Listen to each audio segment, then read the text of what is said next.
Train के नीचे देखेंगे ना, दुनिया भर का पत्थर फेंक ले रहता है। ऐसा क्यों?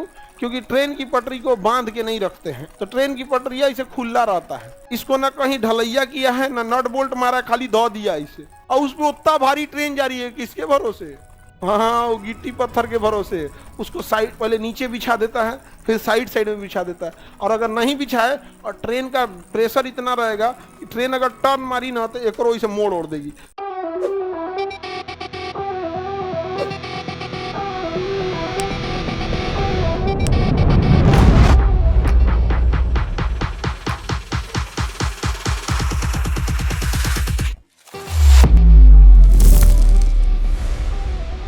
ये चट्टानों का बना है। चट्टान को हम लिथ कहते हैं। क्या कहते हैं? लिथ। लिथ मतलब पत्थर, इसलिए इसे क्या कहते हैं? लिथोस्फीयर। क्या कहेंगे? लिथोस। आपका जो घर का ढलैया हो रहा है वो पत्थर कहीं ना कहीं जमीन के नीचे से निकाला गया है, या किसी पहाड़ को तोड़कर बनाया गया है। गिट्टी देखें, गिट्टी। और अगर फर्श बनाना है तो महीन गिट्टी, उसे जीरा गिट्टी कहते हैं। क्या कहेंगे? जीरा गिट्टी।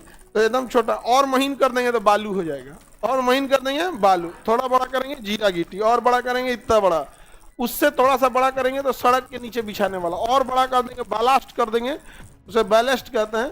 तो उस ट्रेन के नीचे देखेंगे ना, दुनिया भर का पत्थर फेंक ले रहता है। ऐसा क्यों?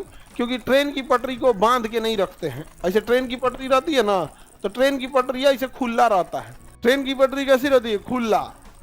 इसको ना कहीं ढलैया किया है, ना नट बोल्ट मारा, खाली दो दिया इसे, और उसमें उतना भारी ट्रेन जा रही है, किसके भरोसे? हाँ, वो गिट्टी पत्थर के भरोसे। उसको साइड पहले नीचे बिछा देता है, फिर साइड साइड में बिछा देता है। और अगर नहीं बिछाए और ट्रेन का प्रेशर इतना रहेगा कि ट्रेन अगर टर्न मारी ना तो एक इसे मोड़ ओढ़ देगी। तो पटरिया सोचता है कि मुड़ जाए, तो पत्थरवा सोचता है, बताए रे तोरा हम बताएं। तो वहां पर पटरी बिछाना पत्थर बिछाना अनिवार्य। अगर पत्थर नहीं बिछाएंगे तो पूरे जमीन को सीमेंट के साथ ढाल दीजिए। तो जब ट्रेन प्लेटफॉर्म पर आती है और कोई रेलवे स्टेशन बड़ा है, मतलब जैसे कानपुर हो गया, लखनऊ हो गया, पटना हो गया, बड़ा रेलवे स्टेशन है, तो वहाँ पत्थर हटा देता है, वहाँ जमीनें ढाल देता है। तो देखिएगा वहाँ क्या करेगा? ढाल देता है। पूरा का पूरा क्या करेगा?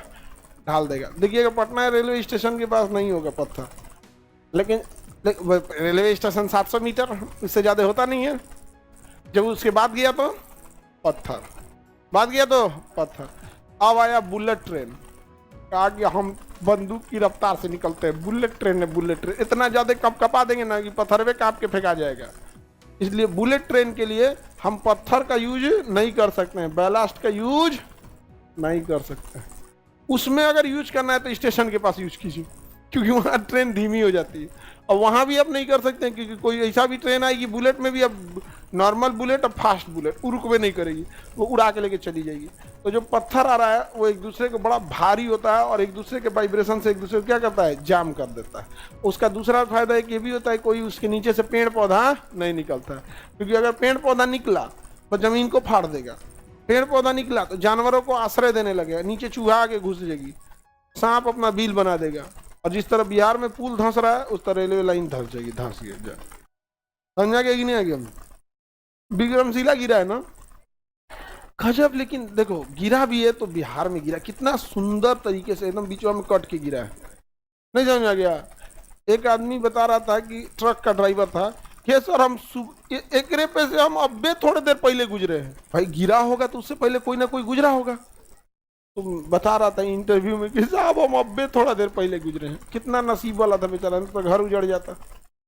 और गरीब आदमी के पास ना बैकअप का पैसा नहीं होता, उसका 1 से 2 मंथ का पैसा होता है, उसके बाद उसका सारा खत्म तो गया। तो ढलैया वलैया में कौन सा यूज होता है? पत्थर। अब बता ये कितने भाग में जाता है? क्रस्ट, ऊपरी क्रस्ट और निचली क्रस्ट।